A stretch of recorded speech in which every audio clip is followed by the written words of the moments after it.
Good evening, and welcome to another installment of Stories from the Internet, where I bring you the creepiest real-life stories.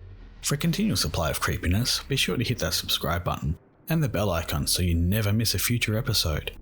If you enjoy this episode, be sure to give it a thumbs up and share it with your friends. Now sit back, turn off the lights, and let's begin.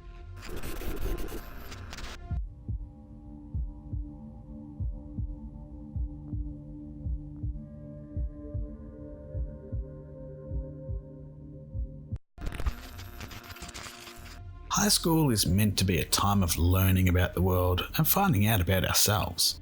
It should never be a time of stress, and certainly not a time when you need to make life and death decisions.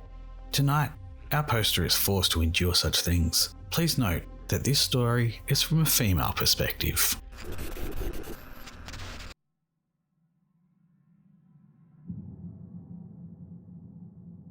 Up until junior year of high school, I flew mostly under the social radar and stuck to my status as a nerd girl. But when I was 15, I joined varsity cheer. My school's cheerleaders weren't popular by definition, but everyone kind of knew who we were because we were on the announcements, performed at pep rallies, and generally engaged with the students a lot. I made a lot of friends that year, and some of them happened to be the cool kids. For a while, I thought this was my long-awaited karma payoff for the years of bullying I'd suffered at their hands. I even developed a crush on one of them. A crush which the junior cheer captain herself volunteered to help me pursue. Homecoming is a big deal where I'm from, and I began to fantasize about my crush asking me to go with him. I'd heard rumours he was planning a dramatic proposal, and as homecoming season approached, I became more and more sure I would be his date. The junior cheer captain, who was close with him, kept dropping hints that I was right. One day at practice, she asked me what my favourite candy was, and I knew it would be so my crush would know what to give me. You can imagine my surprise when, after an exhausting theatre rehearsal, I walked into the parking lot and was confronted by a guy I'd hardly spoken to, asking me to be his date. My theatre friends all applauded, assuming I was overjoyed. I saw both my parents in the parking lot recording the whole surprise. But most importantly, the cool kids I'd recently befriended were standing right there behind him, egging him on. I didn't understand why, because he wasn't popular at all. In fact, he was known to be kind of creepy. The junior cheer captain was laughing, encouraging him to give me the box of my favourite candy he was holding. She definitely orchestrated the whole thing. I didn't really know the guy, but I didn't want to humiliate him in front of the coolest kids in school. So I faked a smile and rolled with it. I promised myself I'd deny him later, in private, so he wouldn't be embarrassed. Afterwards, when my parents excitedly asked me how I felt about the ordeal, I explained how uncomfortable it made me. I said that I got strong, creepy vibes from the guy. That didn't fly with my parents.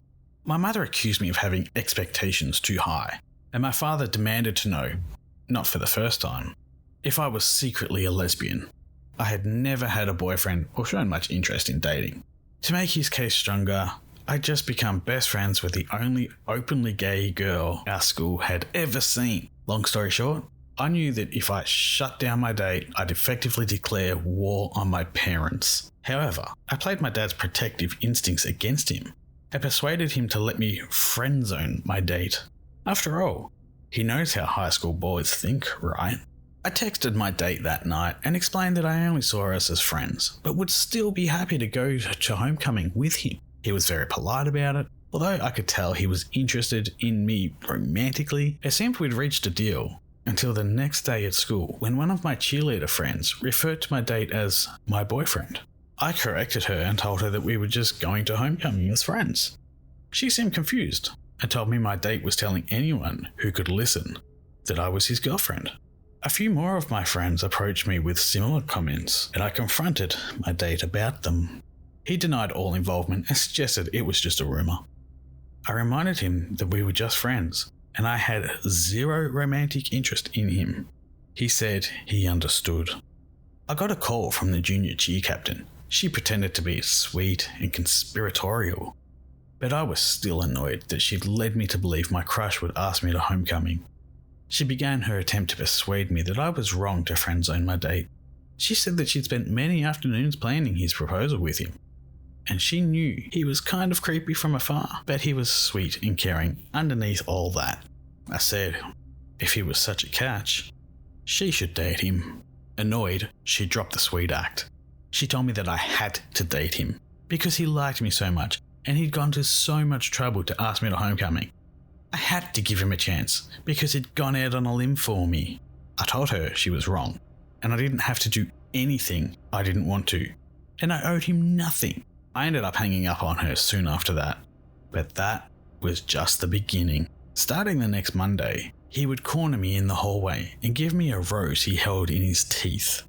He usually did so between my 6th and 7th periods, when my path through the hall crossed his. I was deeply uncomfortable with this and told him so, but he wouldn't stop. I took different routes to escape him, but the junior cheer captain and her posse made a point of tracking me down so he could find me elsewhere. Every time he did this, everyone in the area would treat it as a sweet, romantic gesture, despite my obvious discomfort. Wouldn't any girl be lucky to have a boy so devoted to her that he gave her a rose every day? He was still telling everyone I was his girlfriend. The final straw, for me, was when he walked into a class he wasn't in to find me and give me my daily rose. My teacher, who was friends with the junior cheer captain, let this happen. For weeks afterwards, she would ask me about my date every day. When he came in, I told him to get out and leave me alone. His feelings were clearly hurt, and he left looking like a kicked puppy. My classmates started calling me a cold, hard bitch. It didn't matter what I had to say about him. I was an ice queen, refusing this sweet boy's advances. Everyone in the school had decided that I was in love with him, and nobody cared what I had to say about it. My crush, who was part of the popular group, joined the junior cheer captain in pressuring me into returning my date's feelings. At every event where the cheerleaders were present, my date would push his way to the front of the crowd. He would go to great lengths to get my attention. At football games, he would wave a flag in the student section, so I'd look at him when we were cheering. The other girls would make comments on how endearing he was when he waited in the parking lot by our bus back to the school just to hug me and tell me how great I did.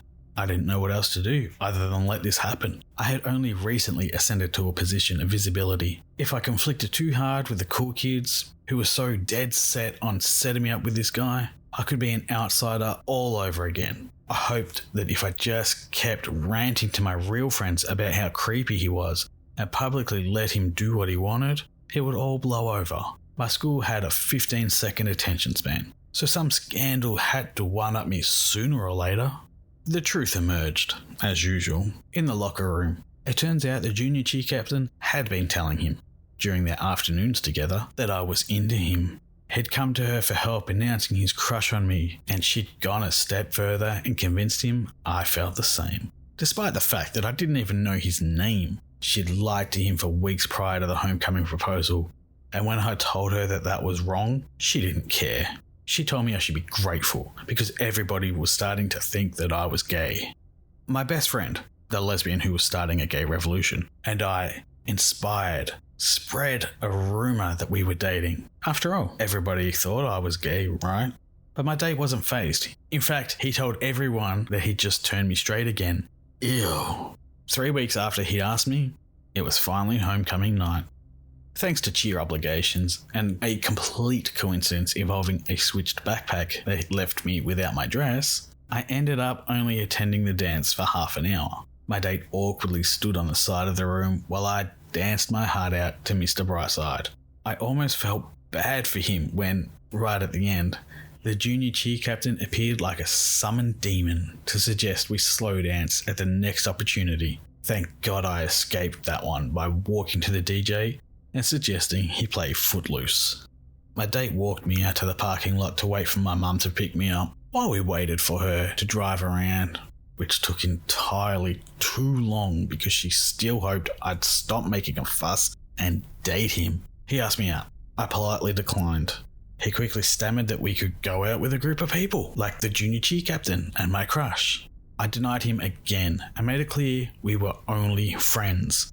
And I wasn't interested in romantic endeavours because I was too busy. That was actually true. I was in all advanced classes, varsity theatre, and cheer, and worked part-time. A few days later, a teacher eloped to Vegas, and nobody cared about my love life anymore. My date and I were distanced again by classes and activities and work. It appeared that everything was going back to normal. That Friday at the football game, my crush asked me to sit on his shoulders for their alma mater. Kind of a romantic thing at my school. Overjoyed, I accepted, and I hoped this was the beginning of a new chapter for me. I ignored the frantically waving flag in the stands. Monday, my date stood on a chair in his second period class and announced that everyone should be wary of my crush because he would steal your girl. I heard everyone buzzing about it a few hours later when someone called me a bitch again for breaking my date's heart. I knew I was being dramatic, but I decided not to go to lunch that day, terrified of running into him. I'm so glad I didn't. Later, I saw on Snapchat that my date had carved my name into his arm with a pair of scissors. His bleeding arm was screenshotted and sent to me by half a dozen people, most of them demanding why I'd hurt him like this. He did it in the middle of lunch in a crowded cafeteria, and somehow no administration noticed or cared. The school was buzzing. My date was a broken-hearted victim, and I was the evil, secretly gay bitch who wouldn't give him a chance. I got so many dirty looks. By fifth period, I was ready to just walk out, but my good girl instincts kicked in, and I decided to tough it out for 2 more hours. Around that time, I got a panicked text from one of my cheer friends. While she'd initially been insistent that I date the creepy guy, she'd apparently changed her mind after the lunch incident earlier. She told me that my date, who was in her 5th period class, was going off the rails. He had started out saying that he wanted to kill himself because I wouldn't love him. This had escalated to him saying he'd kill my crush for lying to me and stealing me away. Finally, he'd started talking about how he knew where I'd lived. My parents had given him my address when he initially wanted to ask me to the dance at my house, and he would make me pay for wronging him. I knew that after 6th period, our paths through the hall would cross. Since the beginning of this ordeal, the school had cracked down on students getting outside, and my alternate route to escape him was no longer an option. My class was at the far end of the hall, with nowhere to go but into the central hub, and he would be coming from the other end of the hallway towards mine. I was stuck up a chimney, basically. Desperate, I texted the junior cheer captain to finish what she started and tell him I was not, and never had been, interested in him. She'd made this mess, and I would make sure she had to clean it up. She said she'd go to the counsellor, but she didn't know what else to do. This was way beyond her control now.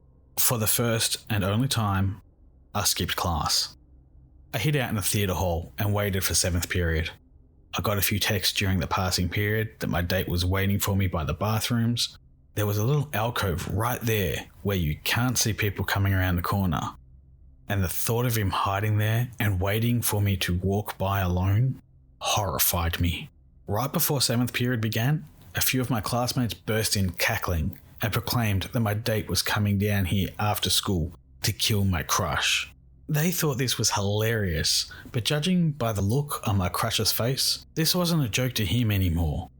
Our teacher brushed this off as typical theatre drama. Pun fully intended. I watched the clock and tried not to cry, knowing that by the time the bell rang, my date would be outside, waiting for me and my crush to emerge. That day ended up being a work day, so my crush and I were able to escape the classroom and hide out elsewhere in the theatre hall to get away from him. He opted for the black box theatre, I went for the lighting closet. Obviously, I didn't witness what happened, but my best friend filled me in afterwards. Allegedly, my date had turned up 3 minutes before the bell rang and stood outside the classroom where we couldn't see him when we opened the door. He told everyone standing around that he was ready to have a knife fight with my crush. We don't know if he actually had a knife or not, but the idea that he might was enough to terrify me. His arm was wrapped in paper towels that he was bleeding through. My best friend told him my crush and I were gone, but he didn't believe her. He stood outside for 25 minutes until the administrators began walking through to make sure no one was in the school who shouldn't be there. My date wasn't in theatre, so he wasn't allowed to stick around. That night, I texted him that not only would I never date him, but could no longer even see a friendship between us. I sent him a number to a suicide hotline and told him to get help. Finally, I told him that he needed to learn what no meant, and I never wanted to speak to him again. He responded that he was sorry and asked if there was anything he could do to fix this. I told him no. I don't think he learned the meaning of the word after all, because the same pattern repeated itself a few months later on Valentine's Day, the next year at homecoming, senior year Valentine's Day, and prom. But those are other stories. I've since graduated and gone off to college hundreds of miles away from him. My family back home moved from the address my parents gave him. Contrary to popular belief, I'm not gay. My crush, on the other hand, came out a few months later, and we were friends for the rest of high school. I'm working on handling romantic endeavours in a healthier way, but he got in my head. He was the first person to ever show interest in me. Ironically, the last time I saw him was my first and only homecoming game after graduating. But this time, I had true friends to defend me when he periodically tried to pull some weird stuff with me. The worst part, looking back, was somehow being at fault for everything. To this day, people from my high school reference the whole ordeal as that time you wouldn't date that poor shy kid. I can't even appreciate red roses anymore.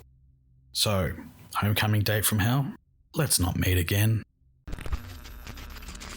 I think our poster handled this situation quite well considering what she had to go through. Teenagers can be a giant ball of confused hormones, but self-harm is never the answer, nor is wishing harm on others. I'm just glad that this ended so well. Thank you all for watching. Let me know your thoughts in the comment section below, and remember to leave a like if you enjoyed this video. You can follow me on social media and even chat with me over at the Opinionated Outcast Discord server. If you really enjoy what I do, consider supporting me on Patreon from as little as $2 a month, where there are rewards, sneak peeks, and other Patreon-only exclusives. There is also now official Join the Cult merch available from Teespring, so check that out too. All links are in the description below.